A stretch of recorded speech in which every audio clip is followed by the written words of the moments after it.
I got home and I have a couple of goats, and I had to pay attention to my goats a little bit, and my swimming pool had turned green and all that stuff I knew was going to kind of happen.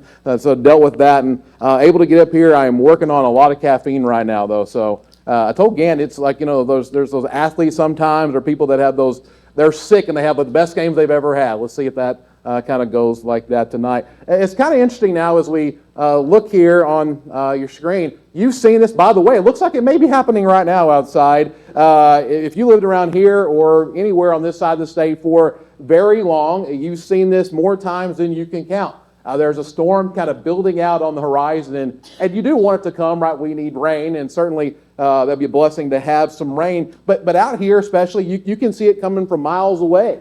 The sky starts to darken up, and the wind starts blowing in with the clouds. And really what's amazing, some of the ladies were talking about the wind just a little while ago. The wind picks up pretty much before everything else does, right? So you start to feel the wind, and as the wind's blowing, it starts kicking up dust, and it starts moving and rattling the things that are loose out there. And somewhere out there, you'll see something like this. Not a line of trees, but you'll see that one tree that's just kind of out there by itself. And there's no shield for it. There's nothing protecting that tree. It's just there taking every single thing that the wind is throwing at it. And that wind's pushing on it hard. In fact, maybe pushing on so hard that you see it bending over like this, and you'll say something like, that tree may not make it. It may blow over by the time this storm is through. But then the storm comes through, and you see that tree still standing there. But then you see something like this. Maybe that storm has come through, and the next day you're driving around, and you see this one tree that's laid over. It looks very healthy, like on the outside, like it was fine, but you see it just like this, right? The roots are up, the dirts are up, everything is showing that it's all exposed. Something that looked perfectly okay yesterday, now it's laying on the ground. It didn't hold. Now, what I would tell you is the difference wasn't the wind. Both trees, they face the exact same wind. If you've been around long enough, you understand something. The difference between the tree that stands and the tree that falls in those moments, it's not what you see above ground. It's what's happening underneath. Because that tree that stands is not standing because, well, it's just looking good. It stands because something has been growing underneath for a long time. Starting when that tree was just a little bit of a sapling, and the roots start going down to the ground, and over time, it takes over. It looks something like this, right? It's got this amazing root system, and it stands again because it was anchored. It has a healthy root system underneath that's been privately forming for many, many years, many, many decades underground. It's gone down deep, it's spread out wide, and it is strong. And when the wind comes, those trees can make it. It's amazing what root systems are and what they can do with trees. Now, again, this is not just about trees. This whole summer series, I'm glad to be kicking it off. This can be about us. We can be at church. We can say the right things. We can carry ourselves in a way that looks like, everything in our lives is what it needs to be and where it ought to be. But what determines whether we stand or fall, it's not what people see on the outside necessarily. We can look really good on the outside, and maybe down below, nothing is really there. You see, what determines whether we stand or fall is what been built in our lives, privately formed for years underground, deep down in our hearts. If you have your Bibles, I want you to turn to Matthew chapter 6. We'll be in a few different places, and while you're getting there, give you a little bit of the context of what's going on in this entire chapter. What he's talking about here, where Jesus goes, is he's talking about people who did good things on the outside. They were giving and praying, and they were fasting. Good things to do, as a Christian would do. They look good on the outside. There's no doubt about that. If you just watch them from a distance, you would say, that's a faithful person right there. That person is a giving person. That person is a praying person. They're a fasting person. But Jesus says something in a couple of places in this text that kind of stopped me in my tracks. I've read through it this last couple months. And by the way, God's Word is so rich and so deep that something you've seen and read for years and years, and it's amazing how something sticks out at you sometimes. And what he says a couple of times here is, your Father who sees in secret. You see, what he does here is he takes the focus off of all of these things on the outside, things that everybody can see publicly, and he puts it right back on what's going on underneath. Because what they were doing was good, but why they were doing these things was not good. You see, down low, that's where life is built. That's where it is strengthened. That's where it is formed. That's where relation with God either becomes real or it just stays surface level. It's not very deep. So what I want to do tonight is think about this topic, private formation, public demonstration. Because what's being formed in each of our lives privately, those are the very things that will show up eventually publicly. You cannot separate the two. They are tied together. What's underneath is always going to come out. Now, I think if we're going to get this right, number one thing we need to talk about is, what is Christianity really all about? It's about a relationship. This is not about a look. When Jesus starts talking in Matthew chapter 6, he doesn't begin by correcting the actions necessarily. He corrects their motives. You can start back in verse 1 where it says, beware of practicing your righteousness before men to be noticed by them. Otherwise, you have no reward with your Father who is in heaven. Then he goes on to deal with giving. So when you give to the poor, do not sound a trumpet before you, as the hypocrites do in the synagogues and in the streets, so that they may be honored by men. Truly I say to you, they have their reward in full. But when you give to the poor, do not let your left hand know what your right hand is doing, so that your giving will be in secret, and your Father who sees what is done in secret will reward you. We'll talk about more of this in a second, but you had these people who were doing the right things, good things, giving, praying, fasting, all good things. But the reason and the motives were wrong. They were doing them to be seen. Why would you do these things to be seen? They were doing these things to be noticed. They were doing these things to build a reputation about themselves. And Jesus doesn't tell them here, stop praying or giving or fasting. He doesn't tell them to stop. He just says you're doing it the wrong way. You're doing it for a look, and that's the issue. Look at verses 5 and 6. But when you pray, you are not to be like the hypocrites, for they love to stand and pray in the synagogues and on the street corners so that they may be seen by men. Truly I say to you, they have their reward in full. And so what he's saying there about these people is, listen, they are praying out there to be noticed by men, and there's going to be people who come up to them and say, man, you're a really awesome person, right? You pray so well. I love to be able to pray like that. And they're going to be like, yeah, I do. That's their reward. That's literally all that they have. They're not going to get anything more than that. And then notice the next verse. But you, when you pray, go into your inner room, close your door, and pray to your Father who is in secret. And your Father who sees what is done in secret will reward you. That tells me, by the way, if you continue reading on there, prayer life in a relation with God does not have to be impressive. A lot of times people think, and I find that with newer Christians especially, and you know, maybe the first time somebody to have a prayer in the congregation, in the church, whether it's on the Lord's table, or just before, you know, the end of a service, and they say, I don't know how to say the right stuff. I don't trust myself to get up there, and I would say, just talk to your Father. That's all you need to do. It doesn't have to be overly impressive. It's not about sounding spiritual. Can it sound spiritual? Sure, but it's not about that. It's not about being known by people as, that's a prayerful person. That's nothing wrong with being known as that. But if you're doing it for that reason, which is what they were doing here, you're doing it wrong. What is this about? A relationship with God. This here is about going to the Father. A relationship. Talking with your Father. I've got a 17-year-old. Be a senior next year. Already talking about college plans, and those college plans aren't near home. They're a few hours away. And the hope is that I want to hear from my son, as a father should. God wants to hear from us. You see, the truth of the matter is, you can teach a man to say the right words. They can sound like they're saying the exact right things. You can train him to bow his head when he needs to. You can stick in front of a congregation, the right settings, where prayers happen regularly, and they'll sound okay and sound just fine. And here's what's wild about all this. He can still not know God at all. In fact, what it says, or like what it says, pray to your Father, which suggests to me they weren't praying to the Father. They were praying for their own motives. There was no reason for them to be doing that, and they should have been praying to the Father. None of those things that they were doing guarantees that they're actually going to the Father at all. So he says, pray to your Father.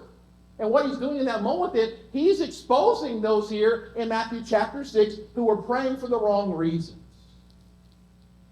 Praying to your Father. You know what that really means, and I think how we neglect that part of this sometimes. This is what it's about. It's about a relationship. This is your Father. This is the one who knows everything about you. But what is interesting about this is knowing I can pray to the Father means I've got access. By the way, go look at the Old Covenant. It didn't really work like that. You have full access now to Him. Praying to your Father shows you have dependence upon Him. It shows that you trust Him. Friends, being a disciple of Christ has nothing to do with performance. It's about a relationship. That's why this matters so much for this topic tonight, and why we have to get this right. Because what happens in private, the relationship building, the things that we do on our own, is what forms a man. It's what shows what we're going to be down the line. And again, like that tree in its roots, like the sapling begins small, the roots start going down, and eventually there's the wide system of roots. It's amazing if you've seen some trees that you've ever tried to. I know many of you have. You cut down a dead tree and you try to get down to the ground, and you never find the end of those roots. They're way out there somewhere. That's what our lives should look like. Our roots should be way out there, but it takes time to get that way. It doesn't happen overnight. It takes a while to get there. When someone actually spends private time with God, it does something to them.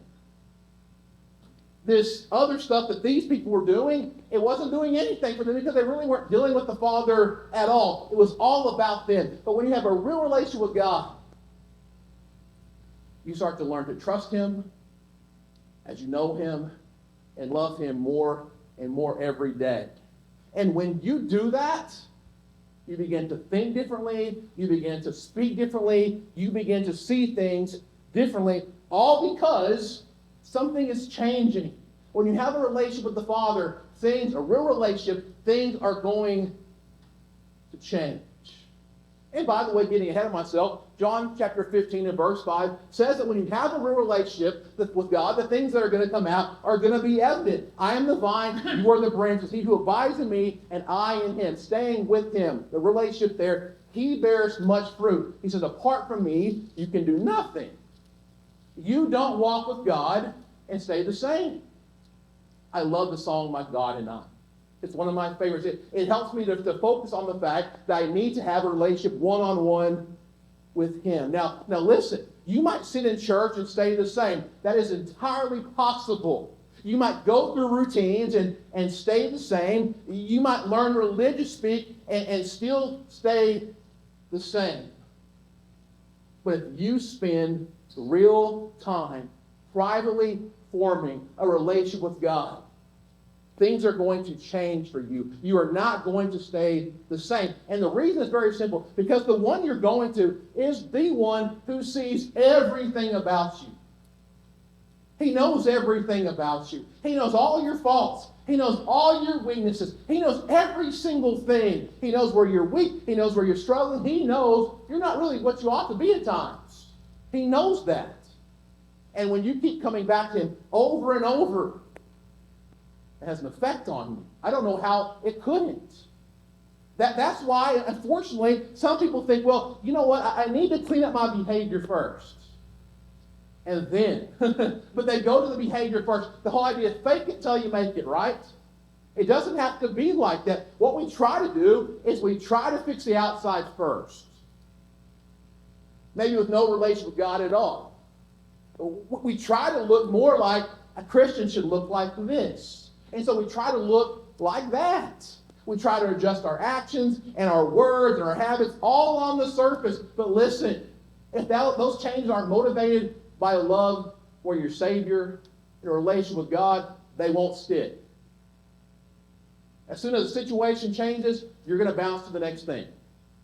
But a real relationship with God, listen, you're going to outwardly change because the inside is changing. And the stuff on the outside is going to be real. And you're not going to have to do this fake it till you make it stuff. Jesus said it's not where it starts on the outside. It starts on the inside. Your Father who sees in secret. Your relationship with God. And when that relationship is real, change does not have to be faked. It does not have to be forced. And it should never be. It doesn't have to be the fake until you make it. Change naturally happens. Again, not all at once. It's not going to. Don't expect anybody to be perfect. But it happens. And what I've noticed, I was baptized in 2003. And when I really got serious, it took me a couple of years. But when I really got serious, what I noticed is the more I spent time with God in prayer, the more I spent time in the words of Christ. Things really changed. What I noticed was I started catching things in my life that I never caught before. I started having convictions that I never had before. I started wanting things that I didn't want before. Things had changed in my life. That's not managing outward appearances, is it? That's building a real relationship with God, privately forming. And that's the point. When you go back to the idea of the tree, a tree doesn't stand in the wind because of what's on the outside, because it looks really good. That tree looks big and beautiful and strong. No. The tree is strong because of what's down below. What's been privately formed for years. And what is formed there, it's going to show up everywhere else. You see, whatever is privately formed will be publicly demonstrated. What we just talked about in Matthew chapter 6, right? Everybody, it starts from there. You've got a man going to his father, not to be seen, but from the right motives to build a relation with him. He needs God. He depends on God. And so he goes to God and privately builds and works on that relationship. And over time, that does change him. That begins to form him, shapes his thinking, shapes his values, shapes every part about his life. But what's amazing about that is it won't stay hidden. But nothing does. I want you to turn to Luke chapter 8 with me for just a second. Luke chapter 8. And we'll read through a few verses there, verses 16 through 18. Luke chapter 8, verses 16 through 18. Jesus makes this very clear right here that nothing stays hidden, good or bad. Now, no one after lighting a lamp covers it over with a container or puts it under a bed. But it says he puts it on a lampstand so that those who come in may see the light. In verse 17. For nothing is hidden that will not become evident, nor anything secret that will not be known and come to light. So take care how you listen.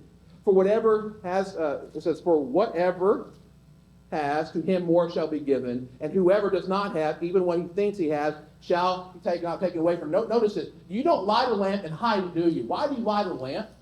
To see stuff. I turned the flashlight on. We had a camp, and the kids were going crazy with their flashlights to play with them. but why do you really need them? And the older kids would come in later, and you'd hear them hitting their feet on stuff because they just didn't see. You light a lamp because you want it to shine on stuff so that you can see it. If you're just hiding it, it defeats the purpose. And he says this goes both ways. Light is meant to be seen. And listen, everything that's hidden is going to be brought to light. Everything about a person's life is going to be seen. There's nothing hidden that's going to stay hidden. It's going to come out eventually. It may take a while, but it's going to come out. There's nothing secret that's going to stay secret. Eventually, what is there is going to be revealed. And you're going to see it, listen, and it comes out in the ordinary parts of life, doesn't it? The everyday things that we face. You'll see it in a person and how they treat people when there's nothing to gain. They're in Lawton, where we're at on the southeast side of town. It's the older part of town, so it's a poorer part of town.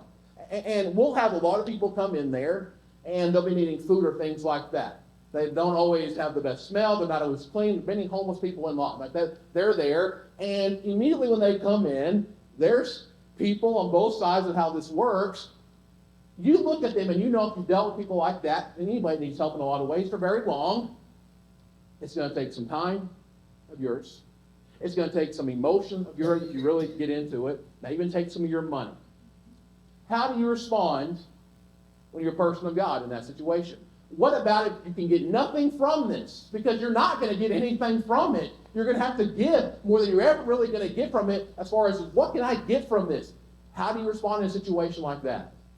How you've been building your life privately is going to show up in that situation publicly. You'll see in how a person handles frustration when something happens to them.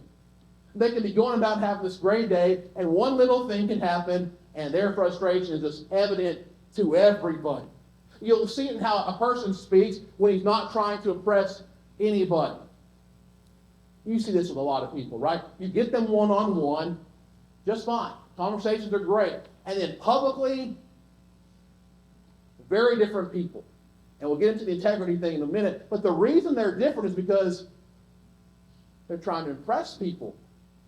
That they may look one way in this situation, but when something else comes, when the pressure is on them to perform, what do? They perform. You see, these real life moments is where our lives are really revealed. Our real life and our ordinary moments reveal what a man is. And here's what we need to understand. You can manage appearances for a while. You can't. I see people do it. Some people are really good at it, by the way. But you can do it for a little while. But in the end, you cannot control what comes out of your life when life presses on you. When life squeezes you, it's going to get it out of you. It's going to come out. You can only last for so long. Pressure exposes things. Frustration exposes things. Unexpected moments expose things. As much as we want to fake it and look good, what you are, what's been privately forming, it's going to be publicly demonstrated. It's going to come out in your life. When something goes wrong, what comes out? When someone pushes your buttons, what is going to come out of your life? When things don't go how you plan them, and listen, most things don't really go how we plan them. How is that going to turn out for you? Real lives reveal in public demonstration what's been privately formed underneath. Here's the cool part about this. If a man has been privately developing that relation with God through prayer, through the words that Christ has spoken to us, if he's been letting that word shape him, if he's been learning to depend on God and love Jesus more and more when nobody else sees it, because that's when this is formed, by the way, when nobody else sees it. That's going to come out. You'll see that in people. Not perfectly, but you're going to see it in people. There's going to be a difference between that person and a person who's not been the same way, who has that public facade on the outside. And the reason is because with one of them, something real has been formed underneath. And you're not going to hide that. Again, the other side, it's just as true. If that private relation with God is not real, if it's not there, that shows up. You can hide it for a little bit, but over time, it will come out. I promise you it will. You will see it in people. There are some people who, again, they look so good, and one little thing happens, and they fall completely apart. Why? Why do those things happen? You'll see in how a person reacts under pressure. You'll see it in the lack of, those people are really those, James talks about the double-minded man, unstable in all his ways. That's what those people are. Their lives are very unstable. There's instability full in their lives because they're bouncing back from real to fake. It's not a real relationship. That's what Jesus is warning about here. This is about a life that is going to be revealed. And it will. All of our lives are going to be revealed. A lot of times what we do, the first question maybe we ask ourselves is, what do people see? Is our influence, does it matter? It does. But the first question you should not ask is that. You should not say, well, what do people see with me on the outside? Here's what really needs to be asked of us.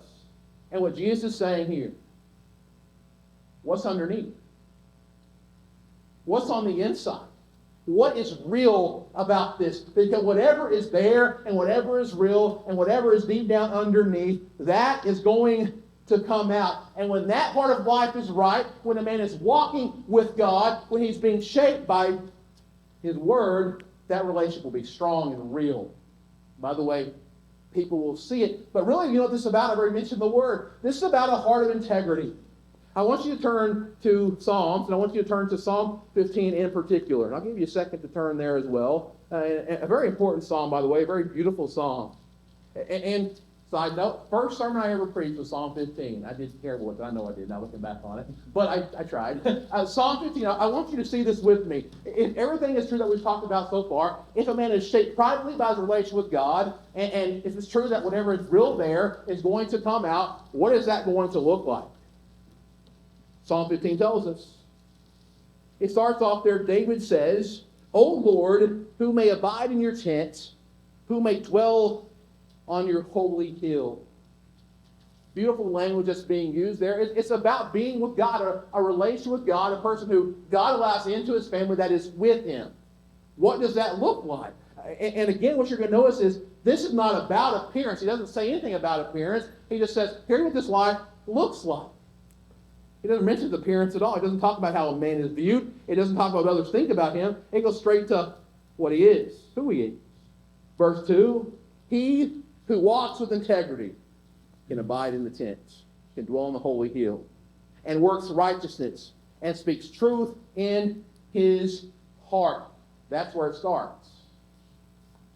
They speak truth in their heart. They are people of integrity. This is not just about words on the outside. It's not just behavior in front of people. It's about what's inside you. It's about what's inside of man, which lines up with everything we've talked about so far in Matthew chapter 6 and Luke chapter 8. And now Psalm 15 says, here's what all that produces. Here's what that looks like publicly demonstrated.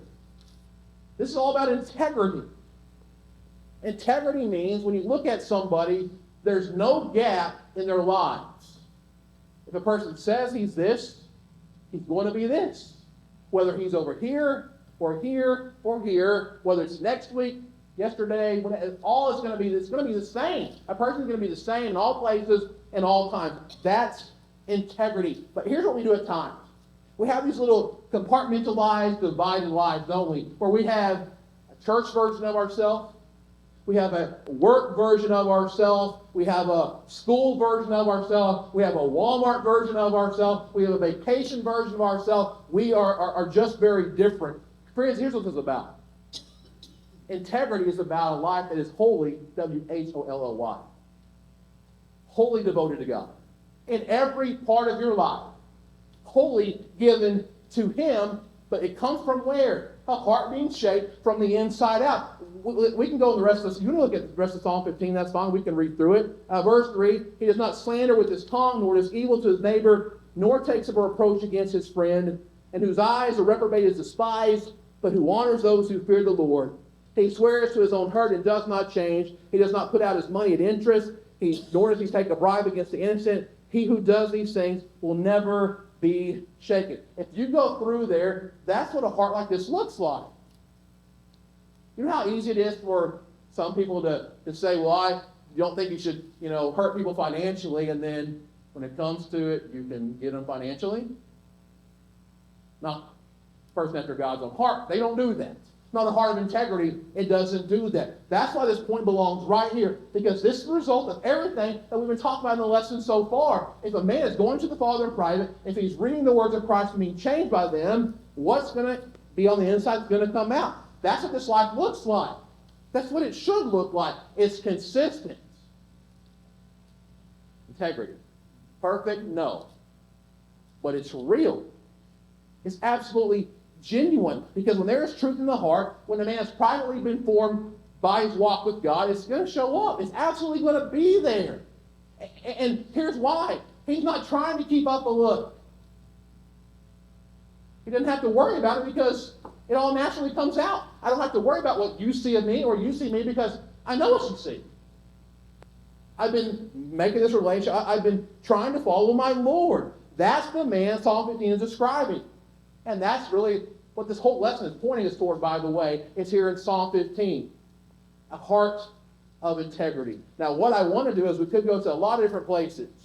But I want to look at a biblical example here of somebody who absolutely had a heart of integrity. And when his integrity is put to the test, it stands. I love this young fella, Daniel, here. again, got to speak a little bit about him at camp. And I think it's interesting, back in chapter 1, he's under a few different leaders there while he's in Babylon, right? And what's amazing is from the moment you see him, he doesn't change. It doesn't matter who's in leadership. It doesn't matter what's at stake. He doesn't change. There in chapter 1, he is resolved not to do what they're asking him to do because he's not going to do it. It never changes in his life at all. But when you come to Daniel 6, he's not a young man trying to figure things out anymore. Listen, they've been in exile now for a little bit of time. He's there, and because of who he is, because of his heart, because of the fact he's had a real relationship with God, he's been blessed. He's been successful. And people see it and they know it about him, but he's lived long enough in his life to be examined. For people to see him and for people to know exactly who he is. He's been in these positions of authority. He's been around people, listen, who would have loved to find something wrong with him. Because of the position he was in, by the way, people can do the same thing about you today. They try. Daniel chapter 6. This is under King Darius. Start in verse 3 there. It says, "And this Daniel began distinguishing himself among the commissioners and satraps because he possessed an extraordinary spirit. And the king planned to appoint him over the entire kingdom." Verse 4, "Then the commissioners and satraps began trying to find a ground of accusation against Daniel in regard to government affairs, but they could find no ground of accusation or evidence of corruption, inasmuch as he was faithful, and no negligence or corruption was to be found in him." When they looked at his life, they could find nothing wrong. And if you are somebody who's just publicly demonstrating and just trying to do it for attention, they're going to find something wrong with you. It's going to be there. It may be something small, but it's going to be there. When they look at Daniel, they said, listen, publicly speaking, secularly speaking in this situation, there's nothing I can point out where we can get him. He is who he says he is. They looked at his work, by the way, closely. They watched his life very closely. They examined everything, and they could find nothing, and that's because integrity. There was no gap. He was who he said he was. So here's what's pretty beautiful about this. They come to a conclusion. He was so consistent in fact, that's the only thing in his faith that they could use against him. And they knew it. Daniel 6 and verse 5. "Then these men said, we will not find any ground of accusation against us, Daniel," and all the things that they've looked at, "unless we find it against him with regard to the law of his God." That tells you everything you need to know about Daniel. The only thing they could get him on was the fact that he was so faithful to God. They knew how he would react to something like what they were going to do. And so they have this decree that, you can't pray. If you pray, well, you're going to be put in the lion's den, which means there's going to be death. Does he change? Does he try to adjust who he is to try to get out of the situation? The law's passed. No one can pray to anyone. Death penalty. You might think twice about praying. Notice verse number 10. "Now when Daniel knew that the document was signed, he entered his house. He said, now in this room chamber he had windows open toward Jerusalem, and he continued, by the way, which means this was an ever-going process of his. He continued kneeling on his knees 3 times a day, praying and giving thanks before his God, as he had been doing previously." Nothing changed. They used this against him, didn't they? They knew he would do this, and he did this. You could tell what he was going to do because of what he's always been. Now, sadly, what they try to do is they use it against him, and of course he ends up going to the lions, and he comes out good. And it's a beautiful ending to the story. But he didn't have to decide, again, in this moment, what he was going to do based on this situation. Throughout his life that we see, Daniel 1 through the rest of the book, what you see with him is he didn't have to decide what's going to happen. It's already going to happen. So he is. He's been building that deep down underneath. His relation with God was not situational. It was not occasional. It was actual and real and private and deeply rooted. And when that's true, when a man's been shaped by his relationship with God, when there's truth in his heart, then whether life presses in on him, you're going to die if you pray or not, the man stands firm. He holds steady. With a person like this, when integrity is put to the test, what has been privately formed will always be publicly demonstrated. Daniel had the relationship with God that was real. This was not a public facade. You see, there is a danger of a public facade. There's no doubt about that. This is kind of the flip side of Daniel, the negative example, if you will. Sometimes we struggle again with maybe being more concerned with appearing right in front of people instead of actually being right with God. And how sad that is. A man can learn how to say all that. We talked about that already. They can say all the things outwardly and learn the language and know everything and look perfectly good and religious. And people can look at his life and say, hey, it's a solid person right there. That's a faithful person. That's a person that is consistent from the outside. Everything can look right. And all the while, he can be privately neglecting his relationship with God. Turn to Matthew chapter 23 for just a second. Matthew chapter 23. Jesus speaking against this very thing. And here's the deal. When you have a public facade, when you are just publicly demonstrating, you've not privately formed your relationship deep down, no real time with the Father, no real time in the Word of Christ, no real dependence, no real growth. Here's what that person is really doing with their life. They have just learned how to function outwardly without being formed inwardly. They can function that way. They've kind of learned how to manage it. And Jesus addresses that directly. I want you to look at verse 27. He says, woe to you, scribes and Pharisees, hypocrites! For you are like whitewashed tombs, which on the outside appear beautiful, but inside they are full of dead men's bones and all uncleanness. I've been watching random Facebook reels, and there's this guy who uses, I think, this stuff called D2. And he'll go around and he'll see these old tombs that have been there, these old headstones that have been there for a couple hundred years. And what he'll do is he'll wash them off and make them look really nice. You can do that, right? But what's still down underneath? Bones. In their context, death, uncleanness. There's nothing good there. On the outside, clean and proper, and it looks nice and steady and put together, but on the inside, there's nothing good there. That is a trap that we can fall into, that a man can build a life that looks alive and their life looks full, but inside is dead and empty. And the outside looks different to other people, though. And you can carry that life for a little while, but you know what's eventually going to happen, like it does with all facades? It's going to crack. And when a tomb is cracked open, you see what's on the inside, no matter how beautiful it is on the outside. Luke 8 again, what's going to be seen is going to be seen. You're not going to hide it.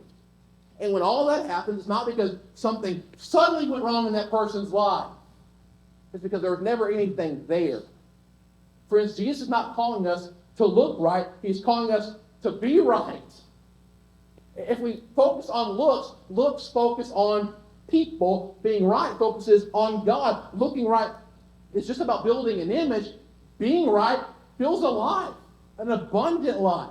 Looking right can be managed for a long, long time, but being right is going to hold over time. I would plead for you, in your lives, do not settle for a life that looks good just in the right moments.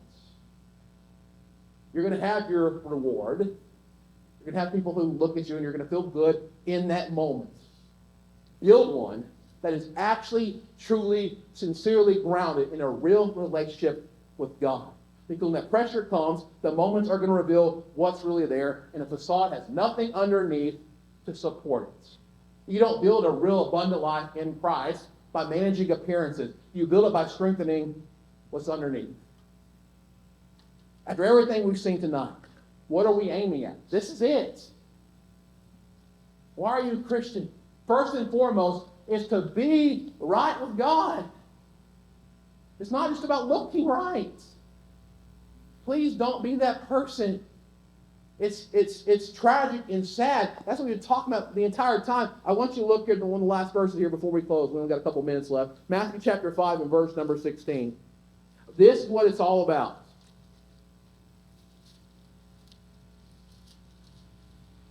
Matthew 5:16. Let your light shine before men in such a way that they may see your good works and glorify your Father who is in heaven. Notice what the verse says. It doesn't say, let people see you. Make sure people see you. It just says, let your light shine. It's going to. The light is on you. You're going to reflect it. It's going to be seen by people. It doesn't say, well, build a life that impresses people, and maybe that will work. It says, here's why you do this. You live this real life, a sincere Christian life. Why? So they may see that and glorify your Father who is in heaven. Why would they do that? Because they see how your Father changes a person. They see how that relationship changes a man. Now listen, the focus is not on the man, it's on God. A public facade never is something that's going to be something that glorifies God, because a facade, all it does, it draws attention to the people. Look at him, look at how good he is, look how put together he is. That gives God zero glory. It gives you all the glory. You deserve no glory. He deserves everything. That builds an image, that gives man the glory. But when a man has a heart of integrity, when he spends time with God privately, through prayer, through his word, there's something real underneath. That's when people see his life and they say, you know what? Something different about that person. And then what's different about that person is God does something with them. Something that only he can do with people. Instead of thinking, man, that guy is impressive, they began to say, God has done something in that man. God has done something with that life, a life that looks like mine. You see, a facade makes much of the person, but a life shaped by God makes much of God. And that's what all of this is about. And that brings us back to the picture we started with. What you see above the ground is not what's holding that tree up, it's what's underneath. Same thing goes for us. It's what's been built underneath where nobody else sees it. And when that part of life is right, what shows up on the outside will be real. And it will glorify the Father. So don't just look right, be right with God. Thank you, guys.